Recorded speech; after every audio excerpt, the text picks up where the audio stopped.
Bonjour à toutes et à tous. Je suis Elisabeth Lapostole, j'ai 51 ans, je suis ici pour témoigner. Mon intervention se déroule en 3 axes. La genèse des actions de l'ombre, le monde combattant et les assistances aux victimes depuis plus de 30 ans. Afin de respecter le programme, j'ai choisi de ne pas répondre aux questions aujourd'hui, mais il sera toujours possible d'organiser une prochaine rencontre. Je vous remercie par avance de votre intérêt, de votre qualité d'écoute et d'avoir répondu présent à notre invitation, car il est de notre devoir, à toutes et à tous, femmes et hommes, d'être solidaires dans ce même combat. Il est urgent de se concentrer sur la réalité du terrain et de penser à nos sœurs, à nos filles et à nos petites filles demain. Je vais vous raconter sans langue de bois l'histoire de combattantes civiles, dont je fais partie, qui doivent agir dans l'ombre pour mener à bien leur combat. Comme cet exercice de style de s'adresser au public n'est pas ma tasse de thé, j'ai demandé à Marc Feldin, comédien, artiste aux multiples talents, actuellement en tournée en duo avec From Tutu Bobby Lapointe, de m'aider pour cette intervention. En seconde partie de mon témoignage, Marc a proposé de vous faire découvrir la lecture du texte Une femme non rééducable de Stefano Massini, qui est un hommage à Anna Politkovskaya, une journaliste russe, militante des droits de l'homme, qui a été assassinée le 7 octobre 2006 à Moscou. Après mon passage télévisé sur France 2, le 20 novembre dernier, à l'occasion des 30 ans de l'adoption de la Convention internationale des droits de l'enfant, j'ai répondu présente aux actions engagées d'Henriette Planchon et des femmes du collectif Elle, en partenariat avec notre ville de Marseillan. En cette journée particulière du 8 mars, consacrée aux droits des femmes et des filles, il m'est paru important de remettre l'humain au cœur des débats, d'éveiller les consciences et de sensibiliser, d'encourager une nouvelle fois les victimes à prendre leur parole, à dénoncer l'innommable, à témoigner pour avancer, à faire valoir leurs droits, de les motiver à se faire aider et à se reconstruire en tant que survivantes, de leur confirmer qu'elles ne sont pas seules et sans solution. À mes côtés se trouve Monsieur Détroit du domaine des éclaireurs, qui est mon binôme indissociable d'assistance depuis maintenant 12 ans. Nous portons toute l'année le orange et le violet, qui sont les couleurs désignées contre les violences faites aux femmes et aux filles. Nous sommes des combattants civils. Nous œuvrons bénévolement, soit dans l'ombre pour préserver l'anonymat et la sécurité des personnes assistées, soit dans la lumière quand nous sommes en cynothérapie et médiation animale auprès de nos amis les résidents des unités protégées et des EHPAD, dont celui de Marseillan. Monsieur Détroit, qui m'a sauvé la vie auprès de lourdes séquelles, au prix de lourdes séquelles, d'où sa particule monsieur, est spécialisé en sécurité et en utilité, notamment en assistance aux personnes cérébro-lésées, Alzheimer, troubles dégénératifs, ainsi qu'auprès de personnes handicapées, post-traumatisées et victimes de violences. Ses formations en médiation animale et son empathie naturelle permettent la verbalisation, la remontée des souvenirs et l'apaisement général. Pour ce qui me concerne, mon histoire est bien différente des témoignages précédents. Comme vous allez l'entendre, elle est très singulière. Il y a plus de 30 ans, elle est devenue une mission de vie, un sacerdoce. Aujourd'hui, elle est surtout une force et une évidence. Par le passé, j'étais assistante de direction, puis praticienne en désensibilisation des mémoires émotionnelles. J'ai toujours été une bénévole de terrain et une citoyenne très engagée. Je suis surtout une survivante. Handicapée, j'ai pris perpétuité. Pendant 48 ans, j'ai été condamnée au silence, ce qui préservait mes bourreaux, leurs complices actifs et passifs, tout le temps leur assurant une bonne réputation, la conservation des secrets familiaux, leur confort et leur prétendu bon droit pour que les immondismes de leurs actes ou de leur complicité ne soient pas portés à la connaissance des générations suivantes. Cette condamnation au silence, au nom de la sacro-sainte famille, a permis à tous les protagonistes d'éviter de se retrouver derrière les barreaux pour non-assistance à mineurs en danger, 20 ans de séquestration aggravée, atteinte volontaire de torture et d'actes de barbarie, viol avec violence aggravée qu'ils m'ont fait subir ou laissé subir. J'ai eu l'autorisation de parler, par ma mère, complice active par soumission et survie, uniquement en 2016, à la suite d'un AVC, car elle refusait d'être prise en charge en suivi psychologique depuis 1991 et au centre de rééducation qu'elle venait d'intégrer. Je suis enfin née, à 48 ans, le jour où nous avons toutes deux été entendues par deux juges des tutelles qui ont mis en place des mesures d'urgence pour me venir en aide après des décennies de cauchemars, d'esclavage moderne, d'exploitation familiale, d'épuisement, de silence et de sacrifice jusqu'au handicap et une condamnation aux dépens. Sur les 6 protagonistes, 2 sont encore vivants. Aujourd'hui encore, je suis sous le coup des prescriptions pour une majorité des faits et de la non-représentation de mes bons droits à la succession bloqués depuis 15 ans. En tant que victime, j'ai même été jugée et condamnée, irrecevable et aux dépens par erreur d'un avocat. J'ai été interpellée par des gendarmes, mis sous enquête pendant 8 mois, enquête qui a bien évidemment fini par être classée sans suite. En guise de dédommagement et intérêts, mon avocat s'est mis d'urgence à la retraite et les 24 autres contactés ont refusé en bloc le dossier nécrosé par leurs confrères.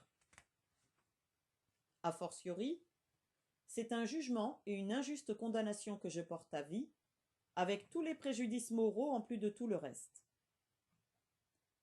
C'est vous dire, mesdames, messieurs, l'étendue de la non-représentation des bons droits des victimes survivantes en France, notamment des femmes et des filles, qui, comme moi, prennent d'office perpète, en plus des traumatismes avec lesquels elles doivent continuer à survivre, tandis que nos bourreaux et leurs complices se pavanent avec le consentement de la justice qui les incite à récidiver en toute impunité. J'ai hésité un moment avant de vous lire les énoncés qui suivent, mais objectivement, il est de mon devoir d'éveiller les consciences à la réalité et non de nourrir l'aveuglement ou le déni.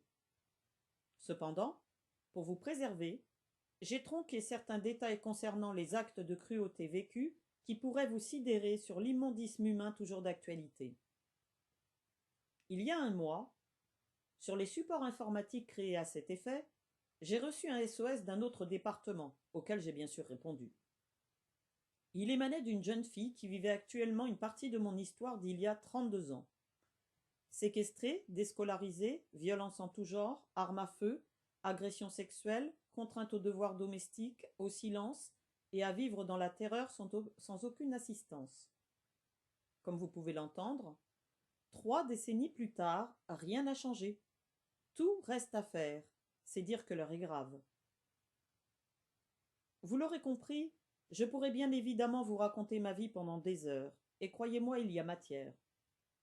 Ce fait divers qui n'a jamais été publié dans les journaux, le fou de Montesson, forcené, armé et la maison de l'enfer dans laquelle j'ai survécu, l'immondisme que j'ai subi 20 ans en captivité dans un bunker moderne, la séquestration, la militarisation poussée à son extrême, les sévices en étant mis en joue, les sanctions, les actes de cruauté tous aussi tordus les uns que les autres, l'objectisation, les négligences et le manque d'humanisation à leur comble, l'inceste, les viols, l'esclavagisme, la peur constante. Cette mère, ma mère, qui en captivité m'offrait en pâture pour ne pas subir les coups et davantage, ou bien encore les horribles punitions qu'elle exécutait sous les ordres de mon père qui la terrorisait. L'impuissance des voisins qui préféraient déménager, le blackout des élus en place, les 3 interventions des forces de l'ordre infructueuses, 2 quand j'étais en captivité, une dernière en 1991 qui a déclenché mes actions d'extraction pour sauver ma mère. Tout comme je pourrais également vous expliquer ce jour où toute jeune j'ai réalisé que personne ne nous viendrait jamais en aide. L'abnégation et l'éventualité d'y laisser la peau pour éviter tout autre dommage collatéraux. L'assistance aux premières victimes dès 1985 qui a enclenché mon propre départ 3 ans plus tard à 20 ans. L'organisation de ma fuite, celle de ma mère, les planques pour qu'elle garde la vie sauve, la genèse de mes activités de l'ombre et la création de mon tout premier réseau en 1991, constitué comme aujourd'hui d'amis sûrs en région parisienne, les 2 années de marasme à organiser le divorce de mes propres parents du haut de mes 23 ans, en essayant d'échapper aux assauts de mon père violent et armé, tout en protégeant mon premier enfant en bas âge. Les quelques décennies où j'ai eu ma mère à charge, dépendante, H24, sans salaire, sans point de retraite, sans reconnaissance, sans santé et bien sûr sans vie privée. Alors qu'il n'existait en France ni ailleurs aucune structure capable d'accueillir des survivantes de longues séquestrations comme nous. Je pourrais vous détailler les innombrables séquelles des coups subis à l'enfance, savamment portés pour rester invisibles, poumons atrophiés, dentition, vision, audition, et j'en passe. Les hospitalisations à répétition à partir de 2 ans et demi sans aucun signalement des médecins, les 4 années d'hôpital dont l'année en déplacement fauteuil roulant, les traitements lourds et les effets secondaires qui perdurent encore aujourd'hui, ce même nombre d'années où je n'ai reçu aucune visite de personne, totalement oublié, paralysé sur un lit d'hôpital entre les 4 murs d'une chambre, tandis que ma mère toxique s'accaparait mes propres enfants en m'effaçant de leur mémoire et en me réduisant à l'état d'une simple logisticienne quand j'ai pu enfin rentrer à la maison. Les 10 années de chimio adaptées qui ont suivi et les complications, les 2 grossesses souhaitées, traumatisantes, l'une en captivité, le ventre bandé, l'autre paralysée, et la perte de 4 enfants désirés, déformés par les chimies lourdes administrées et l'endométriose.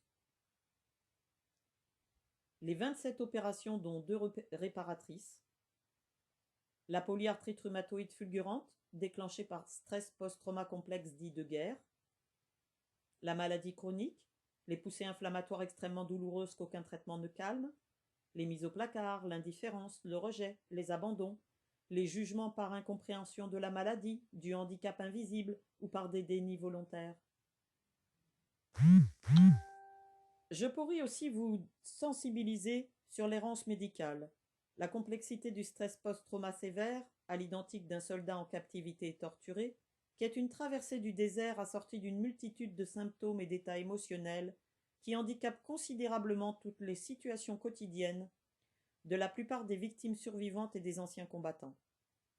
Ou bien encore, vous parlez de l'amour familial sous condition, de la honte, de la culpabilité, de la trahison, et des profondes injustices qui sont tatouées dans la chair et dans les esprits de toutes les victimes, par leurs agresseurs et par leurs complices, pour nous garder à leur merci et nous contraindre au silence à vie. Car non, là encore, mesdames, messieurs, on n'en sort pas indemne, après 20 années de captivité dans la maison des horreurs, même si tout semble invisible depuis votre fauteuil, quand je me tiens là, digne et debout, devant vous. J'aurai aussi matière à partager avec vous pendant d'autres heures le bénévolat que j'ai débuté très tôt, les heures d'alphabétisation de familles portugaises, les aides aux personnes hébergées par les diocèses, l'aventure Handichien, celle des femmes de la VMEH de Béziers qui visitent les malades, tous les outils à chercher et à mettre en place pendant 25 ans d'un autre parcours santé de combattante, les super praticiens, personnels soignants, urgentistes et structures où j'ai cheminé seul et où je dois encore me rendre, la reconstruction par l'art-thérapie, les thérapies de pleine conscience, les régressives, les thérapies brèves, les verbalisations, l'écriture, la photo, les méditations, etc. Mais aussi les orthèses, les prothèses, les lits médicalisés, les fauteuils roulants, les béquilles, les aides ergonomiques adaptées pour la polyarthrite et tant d'autres outils mis en place pour faciliter mon quotidien. Sans oublier et faire face, devise de l'armée de l'air, aux 12 années bénévoles consacrées au monde combattant. À côtoyer des vrais héros, des putains de vrais guerriers, de tout corps d'armes confondus, des grands hommes de valeur que je respecte et que j'aime profondément, à aider des frères d'âme frappés par des traumatismes de guerre non traités, à l'identique de mon ancien compagnon fracassé par des opérations extérieures, par les remords et par 2 cancers que j'ai accompagnés 7 ans, à porter dignement 3 ans le drapeau sous morphine pour rendre hommage aux blessés, à leurs sœurs et à leurs frères d'armes morts au combat pour la France, ainsi qu'aux familles qui, comme la mienne, ont subi ou subissent les dommages collatéraux. C'est sans langue de bois que je vous livre ici les raisons de mon départ du monde combattant début 2019, car je ne cautionne pas certains agissements loin d'être patriotiques et fraternels. Il est intolérable que certains présidents d'associations se permettent ou permettent le port de fausses médailles sur les pierres tombales de nos proches, de nos ancêtres ou d'en porter eux-mêmes, les complaisances ou les refus d'attribution de certaines médailles en ayant recours à des carnets d'adresses, à des irrégularités ou à des complicités en toute impunité, le harcèlement de tout ordre à l'encontre de bénévoles qui ne consentent pas à des avances déplacées, des promotions et des nominations à des présidences de section à condition de refuser un recours dans le dossier de nomination d'une femme à la demande d'un supérieur harcelant qui en retour recommandera des médailles voire des palmes académiques. Ou bien encore que d'autres présidents d'associations, troubles et manipulateurs, soient toujours en fonction et adoubés pour ces valeureux exploits à l'encontre d'une femme.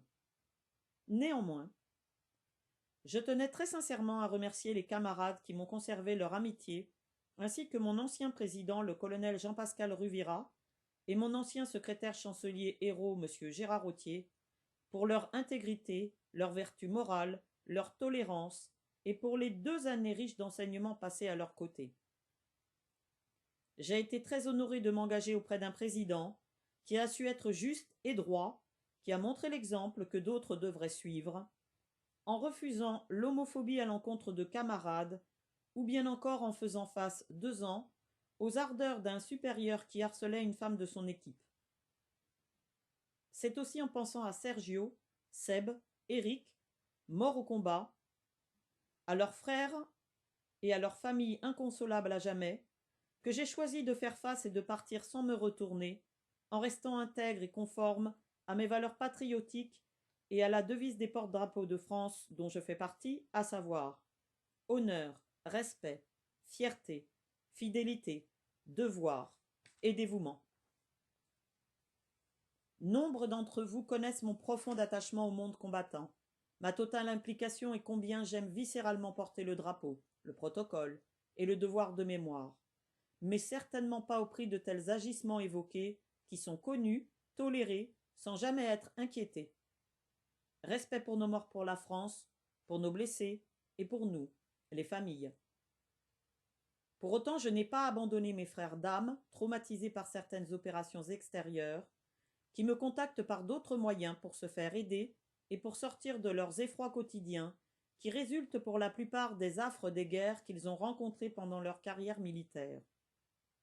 Car non, là encore, mesdames, messieurs, on n'en sort pas indemne de s'opposer à certains hommes ou à certains présidents d'associations en mal de reconnaissance qui traitent les femmes comme des paillassons, des objets sexuels, et qui tentent de les contraindre au silence, à l'oubli, en niant sciemment leurs droits, leurs engagements, leur travail, leurs compétences et leur légitimité sous couvert de fraternité ou d'unité comme au front.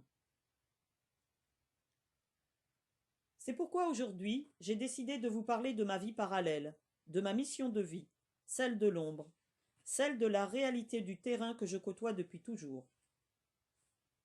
En 2012, en fin de chimiothérapie, j'ai choisi de transcender définitivement cette horrible histoire de la maison de l'horreur qui était mienne.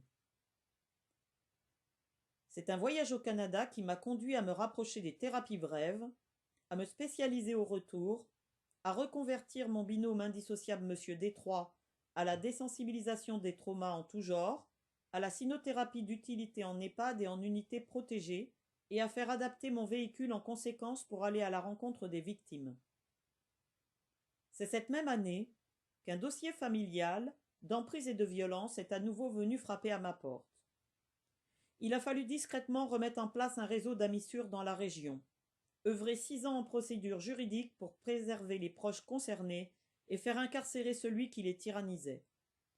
6 longues années pendant lesquelles cet agresseur multirécidiviste, connu des tribunaux, n'a pas manqué d'imagination puisqu'il était encouragé par du sursis, des condamnations antérieures à l'encontre d'autres victimes, des femmes et des enfants, ainsi que plusieurs plaintes et signalements tous classés.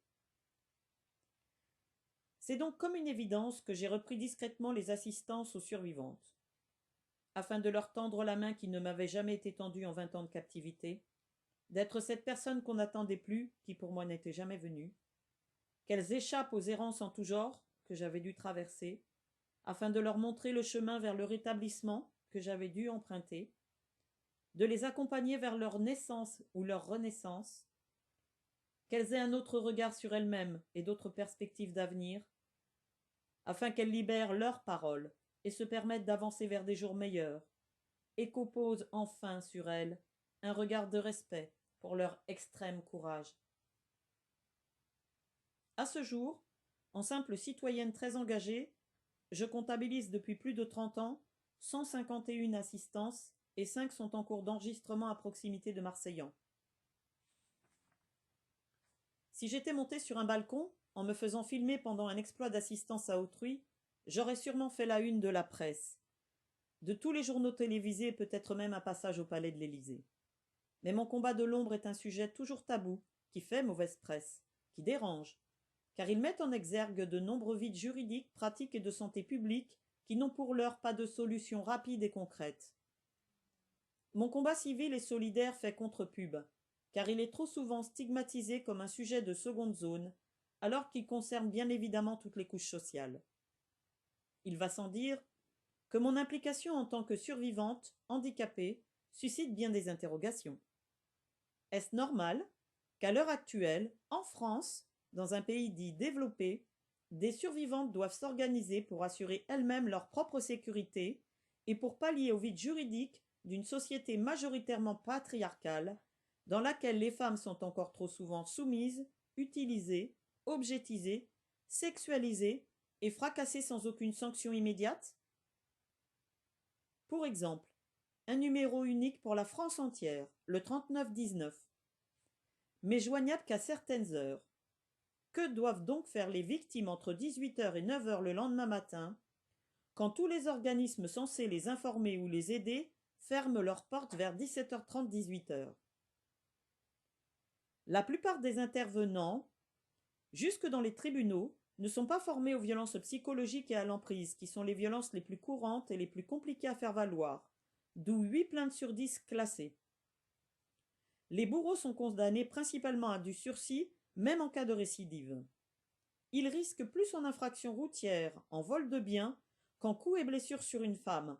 Dans ce cas, pourquoi se priverait-il de recommencer? Comme le souligne très justement Noémie Delattre, la devise de notre beau pays est « Liberté, égalité et fraternité ». Accepteriez-vous liberté, égalité et sororité? Pourquoi ne pas adapter ces mots à la réalité, à savoir liberté, égalité et solidarité, afin d'arrêter de nier une partie de la population française concernée, que sont les femmes et les filles? Si nous n'arrivons pas à faire respecter ou à faire représenter correctement nos droits de femmes aujourd'hui, qu'en sera-t-il de ceux de nos sœurs, de nos filles et de nos petites filles demain?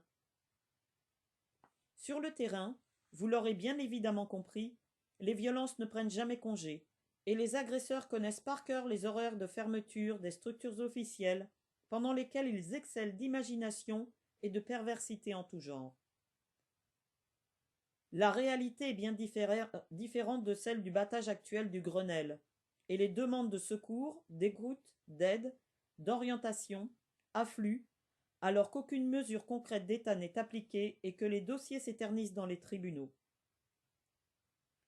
Pour une victime sous emprise, en rupture familiale et isolée, qui est tenaillée par la honte, la culpabilité, les menaces et par la peur du jugement, il est plus aisé de s'adresser à une survivante qui a déjà traversé plusieurs parcours de combattante et qui peut éclairer son itinéraire vers la sortie. C'est pourquoi j'assiste principalement des survivantes en danger, en risque de l'être, d'anciennes victimes et des anciens combattants en état d'errance traumatique sortis d'active et sans suivi. J'interviens auprès de victimes de violences domestiques, en particulier d'emprise, de viol, d'inceste et en état de post-trauma complexe. Il m'arrive d'en mettre ouvert 48 heures maximum, dans l'attente de la réouverture des structures officielles et pour qu'elles aient un endroit sûr où se ressourcer. De les aider à porter plainte, voire jusqu'à la confrontation avec leurs agresseurs en audience au tribunal, de les orienter vers des lieux ou des contacts sûrs sans complications supplémentaires, de faire tout ce qui est en mon pouvoir pour ne pas les laisser choir en état d'errance physique, psychique et traumatique, d'intervenir régulièrement avant le 3919, France Victimes et d'autres services d'aide, d'être contacté grâce aux outils mis en place sur les réseaux sociaux, d'assister des victimes de la France entière, mais notamment d'Occitanie, qui est ma région d'adoption depuis 17 ans. Autrement, il s'agit de recommandations faites par les amis du réseau ou par d'anciennes victimes qui ont été prises en charge et qui ont repris leur vie en main.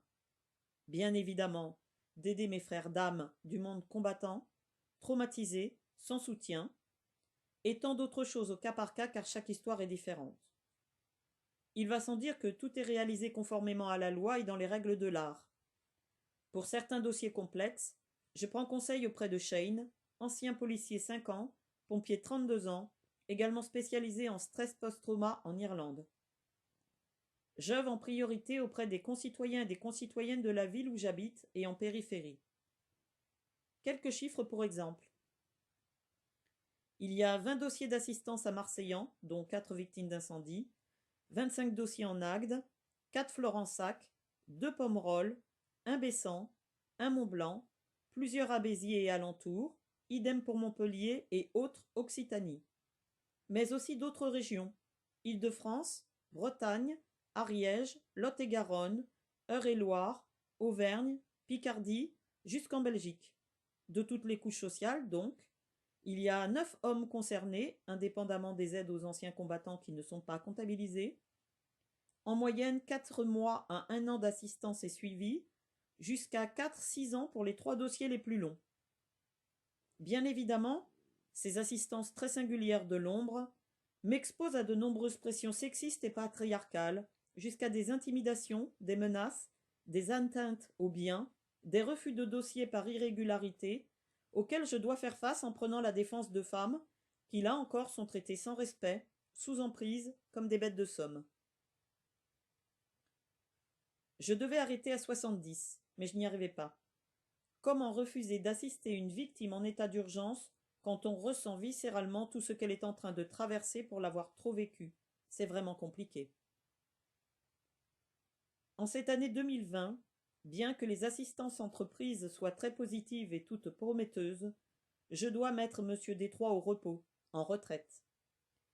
J'ai choisi d'en faire autant pour quelque temps, car chaque histoire fait écho à la mienne, à mon état de santé, et je suis fatiguée. Comme déjà évoqué avec les médecins, je terminerai donc à 156 assistances, pour me concentrer sur mon rétablissement et ma vie personnelle, car les combats de l'ombre n'ont jamais pu être compatibles avec une vie privée. Contact de nuit, de jour, week-end, jour férié, pas de congé. Je reprendrai sûrement l'écriture du livre témoignage Le Petit Soldat de l'ombre et des interventions ponctuelles de sensibilisation en guise de piqûre de rappel. Pour autant, je ne perds pas de vue de pouvoir bientôt ouvrir dans le Minervois une maison d'accueil et d'urgence où cacher et prendre en charge les victimes survivantes en transit vers leur nouvelle vie de paix et de sérénité. Pour conclure, par ce témoignage, je voulais rappeler à toutes et à tous qu'il est de notre responsabilité humaine et de notre devoir civique de porter assistance à notre prochain, et qu'à contrario c'est un délit pénal, article 223-6, non-assistance à personne en danger. En témoignant aujourd'hui, c'est un message d'espoir que je voulais vous délivrer. Même s'il peut paraître utopique pour certains d'entre vous, j'ose croire que chacun de nous possède le pouvoir d'incarner le changement dans ce monde au travers de ses actions quotidiennes et de contribuer à sa part de colibri. Que chacun de nous peut œuvrer pour changer l'humanité et au cœur de cette humanité qu'on a tous en nous. Aujourd'hui, plus qu'hier, nous avons besoin de personnes de bonne volonté qui répandent leur lumière, la générosité et l'amour autour d'eux pour rendre le monde meilleur, faire cesser les violences et les injustices. Plus nous serons nombreux et nombreuses, plus ce rêve deviendra accessible. Ayons de l'impact. Faisons une différence dans la vie d'autrui. Faisons le bien autour de nous. Soyons solidaires, unis. Qu'est-ce que nous avons à perdre? Avant de passer le micro à Marc Feldin pour sa lecture d'une femme non rééducable, rapidement je tenais à remercier très chaleureusement vous, toutes et tous, pour votre présence, Henriette Planchon et les femmes du collectif Elle, tous les intervenants de cette journée de rassemblement, Marc Feldin pour sa présence et pour son aide précieuse, toutes les personnes qui m'encouragent depuis de nombreuses années, tous les élus qui me soutiennent et qui font fi de leur parti politique au profit d'une cause humaine, juste, solidaire et engagée, bien évidemment à celle de la première heure, Marie-Christine Fabre de Roussac, rencontrée à la suite d'un incendie à Marseillan, et Cathy Corbier, qui m'encouragent toutes les deux pour les interventions en EHPAD et auprès des victimes, mais aussi Stéphane Pépin-Bonnet et Laurence Thomas pour leur soutien et leur amitié sans faille, ainsi que Géraldine Sanchez-Détor, Brigitte Martinez, Carole Reynaud, Marie Sanchez, Luc Vidal, Sébastien Fray, Walter Bignon, Marie Pérez, Georgette Requena, ainsi que notre maire Yves Michel ici présent.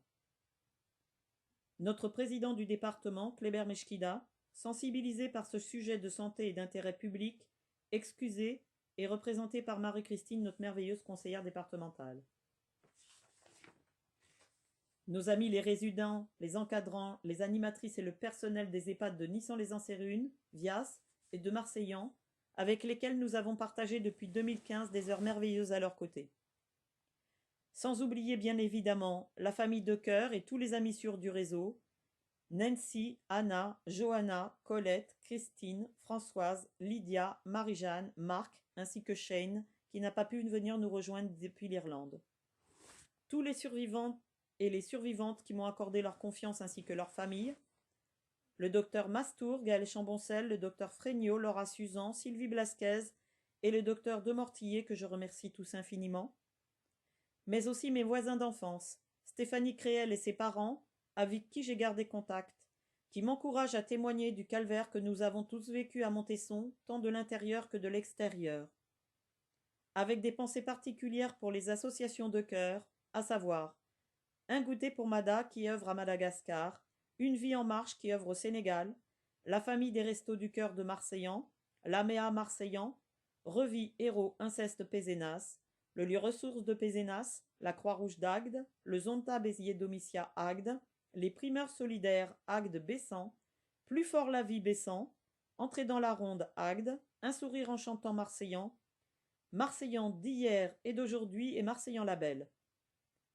Je vous rappelle les numéros utiles importants, le 3919, le 119, le 112 ou le 17 en cas d'urgence grave uniquement. Avec des remerciements à notre maire Yves Michel, ses élus, la ville de Marseillan, au CCAS, à la Maison de la Justice d'Agde, au CIDFF et bien évidemment à France Victime 34. Avant de vous quitter, je demanderai aux amis du réseau de l'ombre qui sont présentes dans la salle, ainsi qu'aux survivantes qui le souhaitent, sans obligation bien sûr, de bien vouloir venir me rejoindre sur scène, de passer de l'ombre à la lumière, car cette scène est aussi la vôtre. Je vous demanderai de bien vouloir les applaudir très chaleureusement pour les encourager. Merci à vous.